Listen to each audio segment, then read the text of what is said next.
Olá, estamos mais uma vez juntos para mais um Café Teológico aqui pela Rede Evangelizar de Televisão, direto do Café e Livraria do Rosário, no Centro Histórico de Curitiba.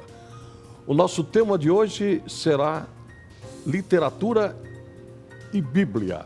E para nos ajudar a conversar sobre esse assunto, eu recebo aqui o doutor professor Francisco Scorsin.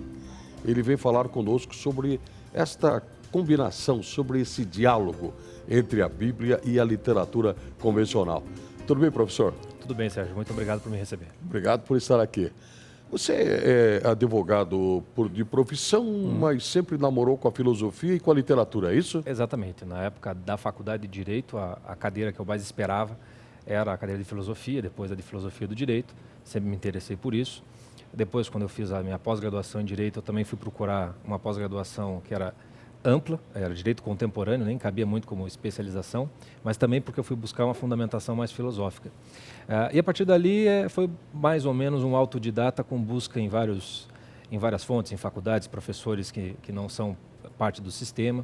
E da filosofia fui acabar me aproximando cada vez mais da literatura e me apaixonando muito mais por essa parte da educação literária do que propriamente da educação filosófica. Embora eu considere as duas irmãs gêmeas quase. Irmãs gêmeas. Exatamente. Certo. E é daí que veio Como é que a literatura se aproxima da Bíblia? Como é que começa esse esgrimir dessas duas vertentes?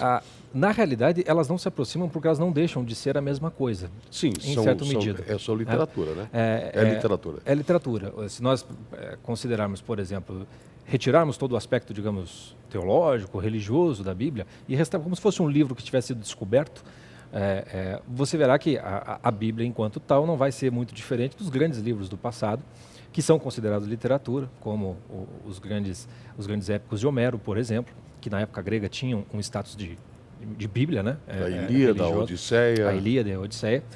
E quando você lê a Bíblia, você vê que não há diferença estrutural e de forma de uns e de outros. Você tem ali histórias sendo contadas. Não há como você diferenciar a história de Ulisses, a história de Aquiles, de Homero, da história de Sansão, da história do rei Davi, da história de Moisés.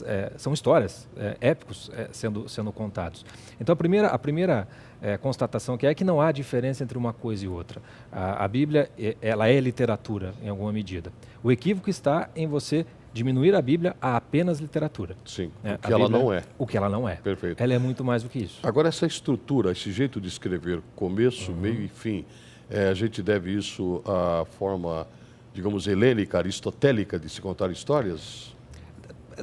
Daria para dizer que sim, mas talvez seja também a própria estrutura da linguagem humana e do próprio ser humano. Nós somos seres temporais. Né? Nós precisamos contar a nossa história para sabermos quem somos, no final das contas. Né? Eu sou o mesmo de ontem. Né? E nós temos algo inato no ser humano. Você conta a tua história, o teu dia, como é que foi o teu dia. Então isso faz parte da nossa estrutura. Bom, de manhã eu levantei, tomei café, Exatamente. Depois fui. Na hora do almoço, de tarde... Já é uma historinha. O dia já é uma história. Já é uma história. Agora, as formas literárias, o tratamento literário, aí podemos dizer que os gregos de fato foram o nosso berço, né? A Bíblia é uma leitura para os cristãos fundamental do ponto de vista do crescimento espiritual. Claro. Né? Mas ela também pode ajudar a gente a entender outras formas de leitura, se tornando um habitual leitor da Bíblia? Com toda certeza. A Bíblia, para muitos e muitos grandes homens, foi às vezes a única fonte de formação.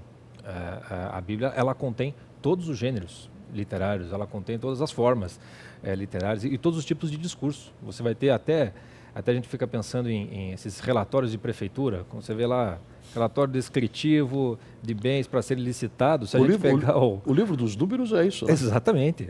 Tá na Bíblia também isso. Né? É uma parte que é chata para ler. Tem uma contabilidade ali da história do povo hebreu, né? Mas já está tudo ali. A grande poesia, o que são os salmos, se não a grande poesia. Maravilhoso, né? Maravilhoso. Então, está tudo ali mesmo. Então, as pessoas...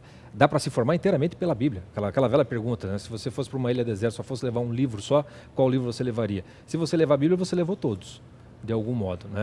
É um começo de uma civilização, literalmente falando. O Cântico dos Cânticos é uma espécie de um Romeu e Julieta da Bíblia? Sem final infeliz, talvez, né? Exatamente. Né? E ele ilustra de uma maneira muito mais clara a forma da procura do amor né, entre um homem e uma mulher, entre o noivo e a sua noiva. Que o Cântico dos Cânticos tem aquele andar como se fosse uma dança, né, uma valsa, né, da noiva que procura, depois o noivo que vem, a noiva que procura, nesse encontro de almas ali. Esse arquétipo está perfeito ali. É como se fosse, essa questão do arquétipo, é como se ele se escondesse, é como se fosse uma brincadeira de esconde-esconde de Exatamente. dois apaixonados. Exatamente. Né? Né? O Cântico dos Cânticos, né? Exatamente. Há muitos relatos, Francisco, de pessoas que não foram alfabetizadas e aprenderam a ler com a Bíblia. É isso mesmo? É isso mesmo, porque na realidade não é a Bíblia que faz digamos, a mágica da alfabetização. O que faz a mágica da alfabetização é o interesse da pessoa em querer aprender o que quer que seja. Como ela quer muito conhecer a Deus, né, então ela vai se interessar pela Bíblia porque é a palavra dele, é ele ali se apresentando para ela.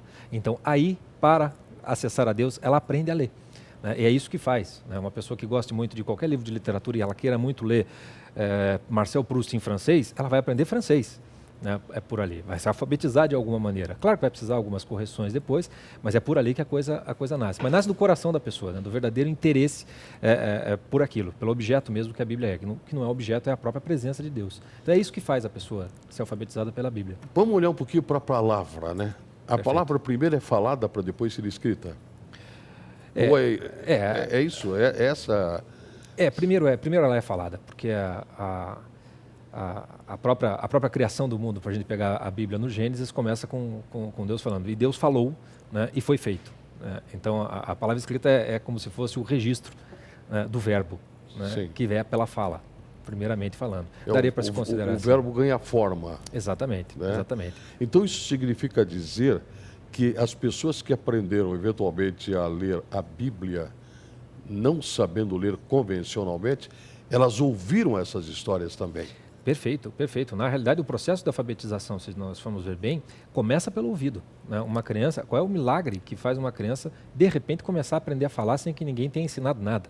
Só escutando os pais falando o tempo todo. E, de repente, ela está falando, e como ela quer muito se comunicar, né, aquele interesse real e genuíno da criança faz com que, de repente, ela comece a falar, e gramaticalmente, certo, sabendo usar os tempos verbais e tudo mais. É um verdadeiro milagre, porque ninguém ensinou. Eu tenho, assim, lembranças na minha vida da minha avó também, que não tinha nenhum conhecimento, assim, de nada, mas ela contava para mim com riqueza de detalhes e pedia que eu lesse para ela a parábola do filho pródigo, por exemplo. Perfeito. E essas coisas se tornam inesquecíveis. Se tornam. Elas ficam como que quase que emblemas da vida da gente, né? A melhor formação literária e cultural que os pais podem dar para os seus filhos é justamente contar histórias, certo. Ler, conversar. A Bíblia pode nos ajudar a fomentar o uso da nossa imaginação, né, professor? Mas a gente vai falar disso daqui a pouco. Primeiro vamos tomar um cafezinho aqui. Legal. Tá?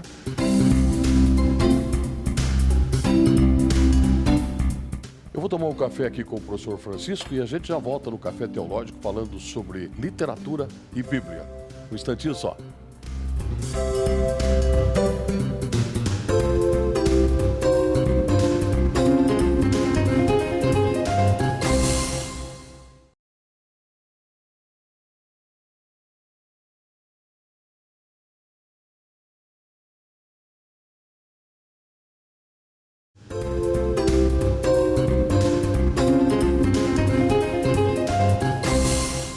Olá, estamos de volta com o nosso Café Teológico de hoje, direto aqui do Café e Livraria do Rosário, no Centro Histórico de Curitiba. Nosso tema de hoje é Bíblia e Literatura. Estou conversando aqui com o professor Francisco Escorcim. Professor, nesse segmento, queria que o senhor falasse de um autor canadense que influenciou um pouco essa busca e essa sua curiosidade com relação à literatura e à Sagrada Escritura, que é o Northrop Frye. Quem é Northrop Frye? Northrop Frye, ele é um crítico literário canadense, já faz parte do cânone da grande crítica. Ele viveu durante todo o século XX, a influência dele começa nos anos 30, vai até a década de 90, pelo menos o trabalho dele. E ele é um dos poucos autores que trabalhou com essa relação da Bíblia e da literatura, a ponto dele chegar a dizer que a Bíblia é o grande código da literatura. Quer dizer, toda a literatura estaria contida, de algum modo, na Bíblia. É o Código dos Códigos. É o Código dos Códigos, que é um dos livros dele. Só tem 2 livros traduzidos no Brasil, esse O Código dos Códigos e o Anatomia da Crítica, que é o primeiro grande livro dele. E esse O Código dos Códigos, um livro da década de 80, foi um livro que ele já não escreveu para o seu meio universitário, mas para os leigos mesmo.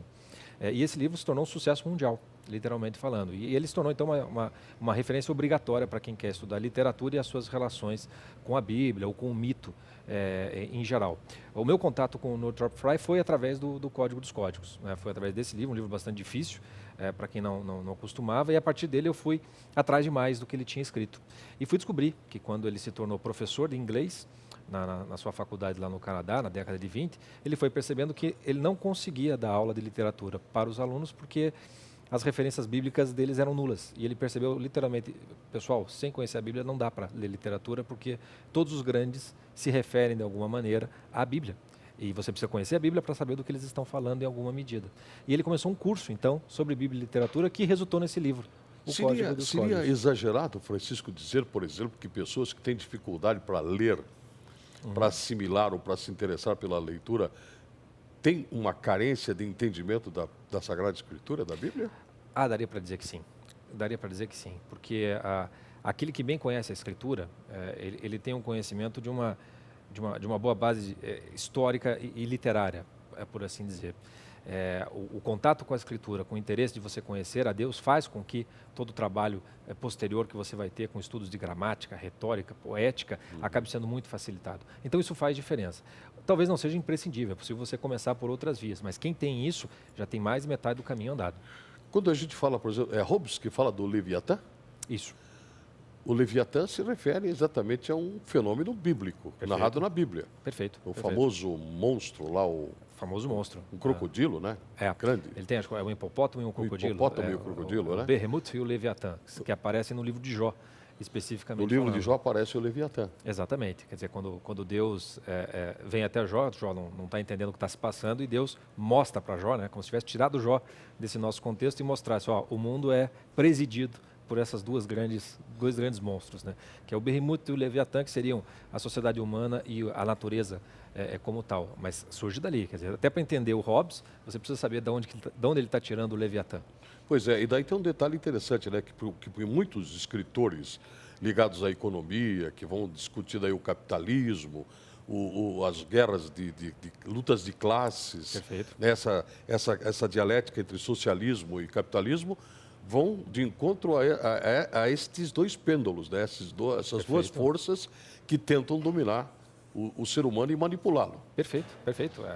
Se nós vermos hoje o discurso, por exemplo, ecológico, é uma defesa da natureza contra o homem, né? Ou então o discurso de classes, né? Também uma defesa supostamente do homem, mas são como que choques, né? Literalmente falando. Na Bíblia o que a gente tem é justamente o seguinte: o ser humano transcende isso tudo, né? Meu reino não é deste mundo. Né? Esses dois monstros têm que estar, digamos assim, sob controle, né? Deus fisga eles na história. Então, se você tira Deus, você tira o pescador desses monstros e você vai para dentro da barriga deles, como o profeta Jonas. Francisco, como a literatura, entendida por alguns autores e trazida numa narrativa, num ensaio, num romance, em qualquer estilo de linguística, podem ajudar a gente a entender a própria Bíblia? Tem essa contramão também? Com toda certeza, né? Muitos, inclusive, dizem que é preciso você ter um certo trato com a literatura humana, por assim dizer, né? Da cultura das letras, para se entender propriamente a Bíblia. Me parece que é uma via de mão dupla, uma coisa ajuda na outra, no final das contas. Para nós hoje, no século XXI, que vivemos num tempo muito afastado de Deus e da própria Bíblia, se você já não nasceu dentro de um contexto, a Bíblia vai ser algo muito difícil de ser lido, né? Uma leitura distante. Então, a literatura ela vai te ajudar a te dar as formas de imaginação, inclusive, para completar muito do que a Bíblia não tem. Vou lhe dar um exemplo. Se nós pegarmos na Bíblia a história de José e seus irmãos, vai dar umas 3, 4, 10 páginas, no mais tardar. Se nós pegarmos o romance de Thomas Mann, chamado José e seus irmãos, que conta a mesmíssima história, são 4 volumes. Se você lê os 4 volumes, você vai se emocionar muito mais com a história do que o que está na Bíblia. Por quê? Porque a nossa referência e necessidade é de muito mais detalhes, de muito mais introspecção, cronologia. Aqui na Bíblia não. Na Bíblia são os lances mais fundamentais, muitas vezes, e a história sendo contada com outro propósito. Então isso ajuda a se aproximar da Bíblia com toda certeza. A Bíblia tem um propósito sempre pedagógico, Sim. de estabelecer a ação de Deus né? A sua justiça, a sua misericórdia em função da reação mais diversa do ser humano. Ao passo que num romance você floreia de detalhes Exato. que ajudam você a aguçar a tua imaginação. Exato. A imaginação construiu um quadro melhor. Uhum. Né? A Bíblia é um livro para a gente despertar a nossa imaginação? Ah, mas com toda certeza. E certamente o livro mais importante para isso. Já começando pelo Gênesis, por aquele relato da criação, literariamente magnífico. Né? As pessoas costumam dizer, não, mas aquilo é tudo mentira. Eu falo assim, eu não estou preocupado se é mentira. Na verdade, estou tratando de literatura, vamos dizer assim. Né? Não vamos entrar nesse tema. Mas eu costumo perguntar, tudo bem, você não acredita no Gênesis, mas você acredita no relato do Big Bang? Não acredita? Que começou o mundo com aquela explosão e tudo mais. Muito bem, qual é a prova que você tem que aconteceu dessa maneira? Não, é uma hipótese mais provável e tal. Muito bem, quem foi que colocou lá as duas bolinhas que começou tudo? Temos um grande mistério aí. Sim. Né? Então, a maneira de contar essa história do começo, ela é, no final das contas, literária também no Big Bang. Você está contando uma historinha. Agora, compare a historinha do Big Bang com a historinha do Gênesis bíblico, ou de qualquer outra mitologia. É muito mais bela, é muito mais cheia de detalhes, é muito mais interessante do que a do Big Bang. É muito mais rica, né? É muito mais rica. E a gente vai, e dentro desse contexto de sempre procurando, buscando e perguntando, a gente vai chegar no famoso primeiro motor de Aristóteles, né? Exato, exato. Que ele vai chamar de Deus. Exato, vai chegar em alguma coisa que, como diria o filósofo Leibniz, porque antes o ser e não nada. A gente chega em algo que está aí, que é. Né? O nome que a gente vai dar pode variar. Perfeitamente. A gente foi fazer mais um intervalo neste bate-papo gostoso que eu estou tendo aqui com o professor Francisco sobre a literatura e a Bíblia. Nesse caso aqui, a Bíblia também é literatura, porque é um livro, mas é esse diálogo que existe entre a literatura convencional e a Bíblia. É o tempo de um cafezinho e a gente volta já aqui no Café Teológico.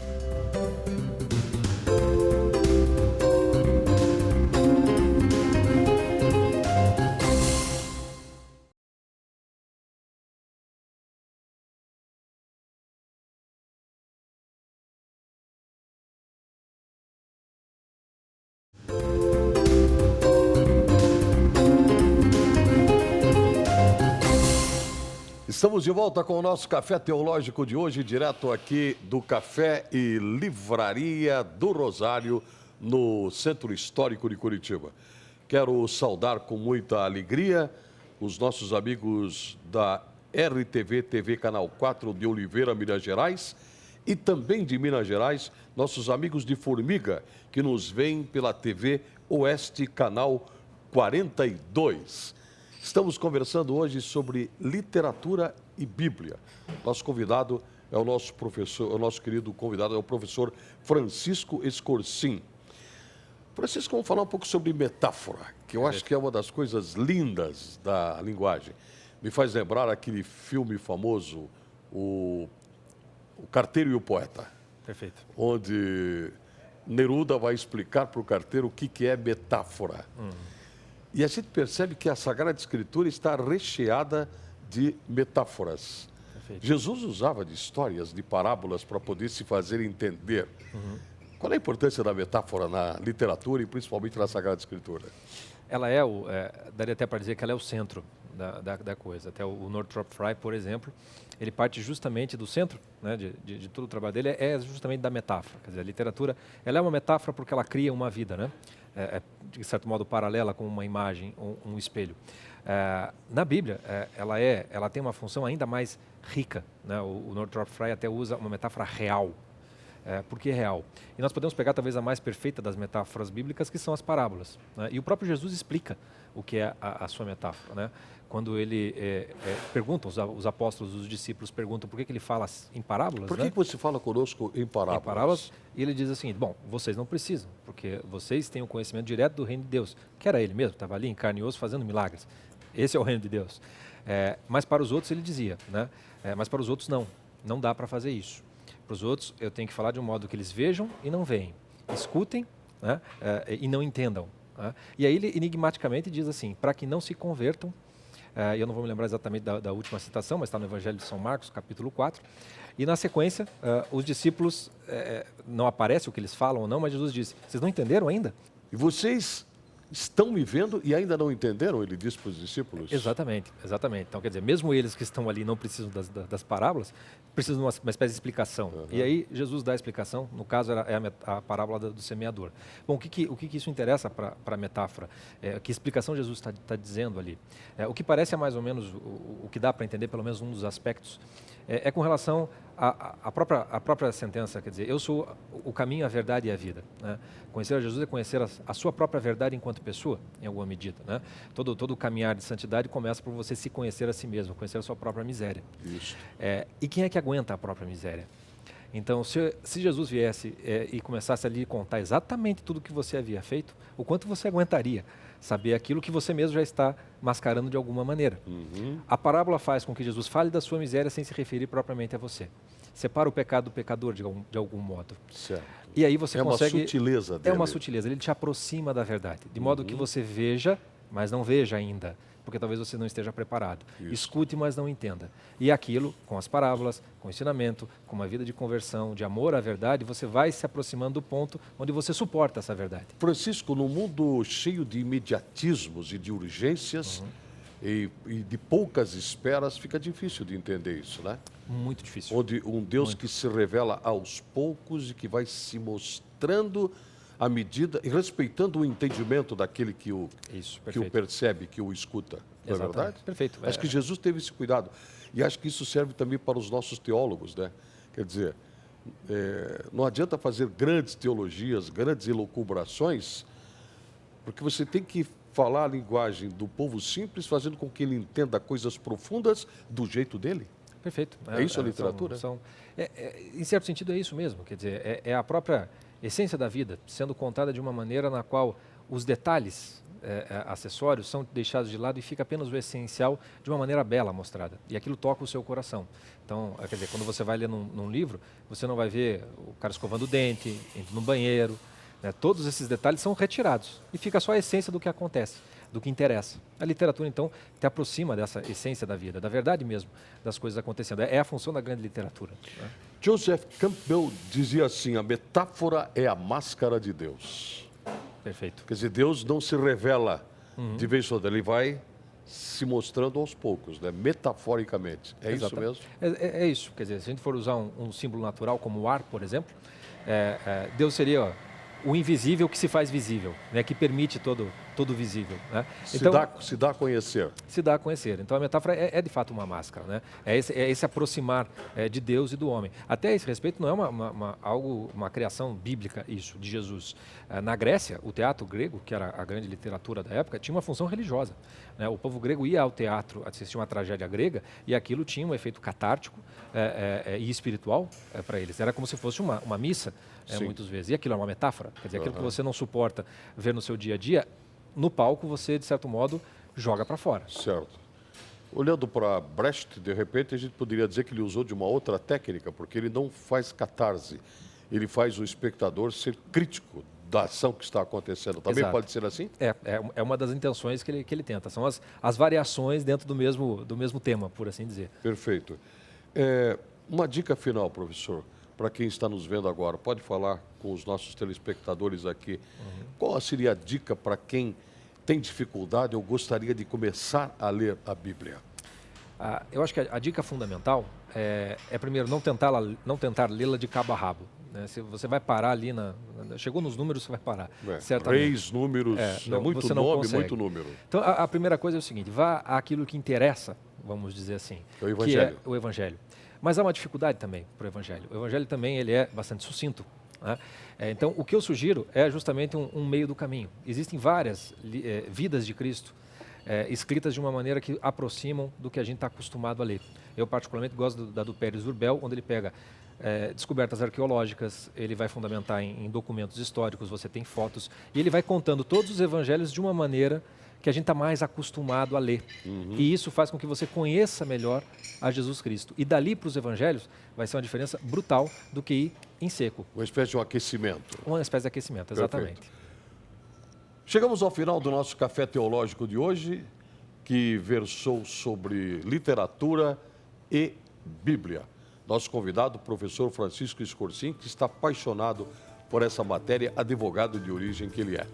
Professor, muito obrigado por ter vindo ao Café Teológico. Muito obrigado. Obrigado pela sua contribuição e obrigado especialmente a você que nos acompanhou em mais um Café Teológico. Até o nosso próximo encontro.